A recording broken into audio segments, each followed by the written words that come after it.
The Thompson family was excited. For the first time in years, they were going on vacation together. Mark, the father, had booked a week aboard the Eternal Voyager, a luxury ship that promised an unforgettable experience. Sarah, the mother, was eager to relax, while their children, 10-year-old Jake and 8-year-old Emily, couldn't wait to explore the massive ship. The Eternal Voyager was impressive. Built in 1920, the ship had a vintage charm, with crystal chandeliers, wide corridors, and luxurious cabins. But at the same time, there was something strange about it, an air of decay, as if the ship carried the weight of decades of untold stories. As they boarded, an old, weary-looking sailor locked eyes with Mark and whispered, "Beware of the whispers. They never rest." Mark laughed, thinking it was just a bad joke, but Sarah felt a chill run down her spine.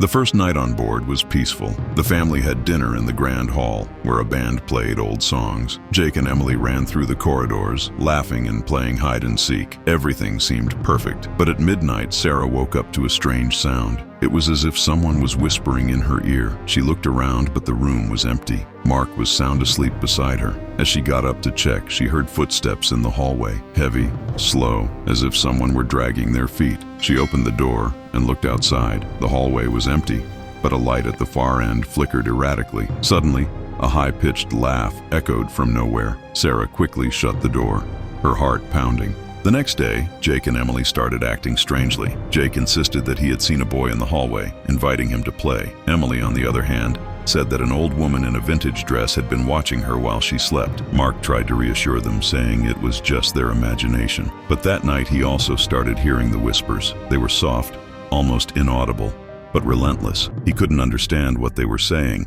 but the feeling was that they were angry. Meanwhile, Sarah discovered an old journal in a corner of the cabin. It belonged to a passenger who had vanished in 1923. The pages spoke of voices that never stop, shadows that follow, and a captain who never rested.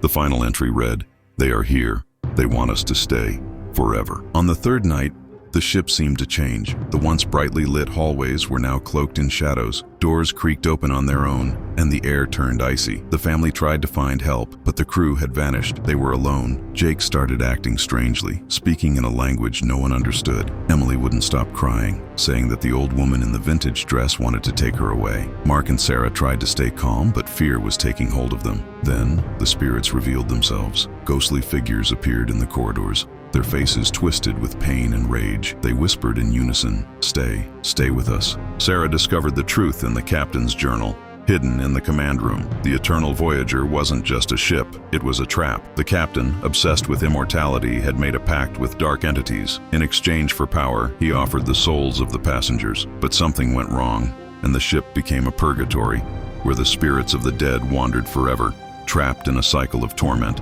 The only way to escape was to break the pact, but that required a sacrifice. Mark and Sarah knew what they had to do. As the spirits closed in, they led Jake and Emily to the deck. The ship was shrouded in thick mist, and the ocean stretched endlessly into the darkness. Sarah hugged her children and whispered, "You have to jump." Now, Jake and Emily hesitated, but Mark gently pushed them toward the edge. "We love you. You have to survive." The spirits screamed in fury as the children leaped into the dark ocean. Mark and Sarah turned to face the entities, knowing they would never leave that place. Jake and Emily were found floating in a lifeboat by a cargo ship. They were in shock, but alive. When asked about the Eternal Voyager, no one believed their stories.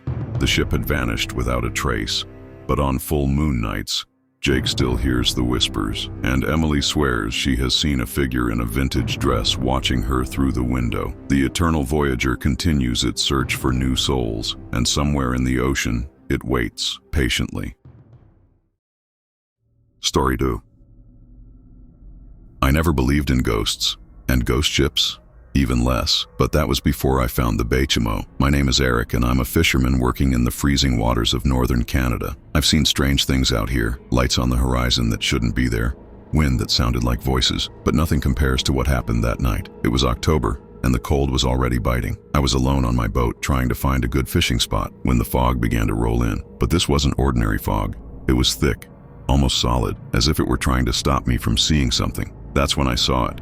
Emerging from the fog, like a specter from the past, was the Baychimo. I recognized the ship immediately. Everyone who works these waters has heard of it. The Arctic's ghost ship, abandoned decades ago, yet still appearing to those who least expect it. It was trapped in the ice as if time had never moved since 1931. The wooden hull was cracked and blackened, and the old anchors hung like the claws of a monster. But what scared me the most was the silence. No wind, no waves, just that ship, motionless in the middle of nowhere, as if it had been waiting for me. I don't know what gave me the courage, but I decided to get closer. Maybe it was curiosity, or maybe something worse, a force I couldn't explain. As I approached, I saw that the deck was empty, but the ship's lights were on.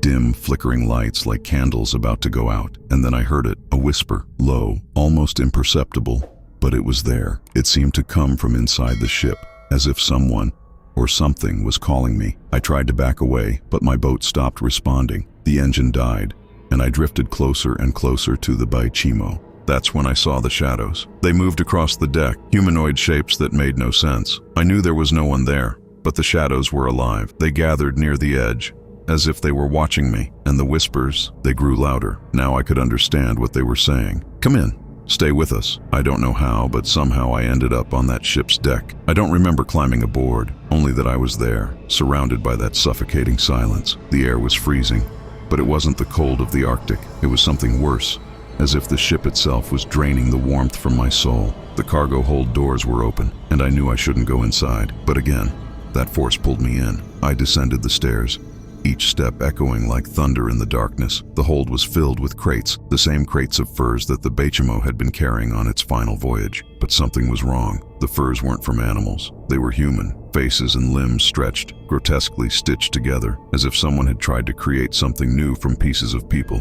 And then I saw him. At the back of the cargo hold, sitting in a broken chair, was the captain, or at least what was left of him. His body was mummified, his face frozen in a twisted smile. He held a journal in his hands, and the pages were covered in frantic scribbles, drawings of ships, of people screaming, and one phrase repeated thousands of times, "They won't let us leave." That's when I realized I wasn't alone. The shadows from the deck were there, in the hold surrounding me. They had no faces, but I could feel their hatred, the rage of those who had been left behind. I ran. I don't remember how I got out, only that I woke up on my boat, drifting in the fog. The Baychimo was gone, but I knew it was still out there, somewhere, waiting for its next victim. Since that night, I hear the whispers. They come from the sea, from the wind, from the dark corners of my room, and I know that one day, the Baychimo will come back for me, because it never rests, and it never lets anyone leave. And you? Have you ever seen something you can't explain? Share your story in the comments, but be careful. Sometimes it's best to leave the sea's secrets in the sea.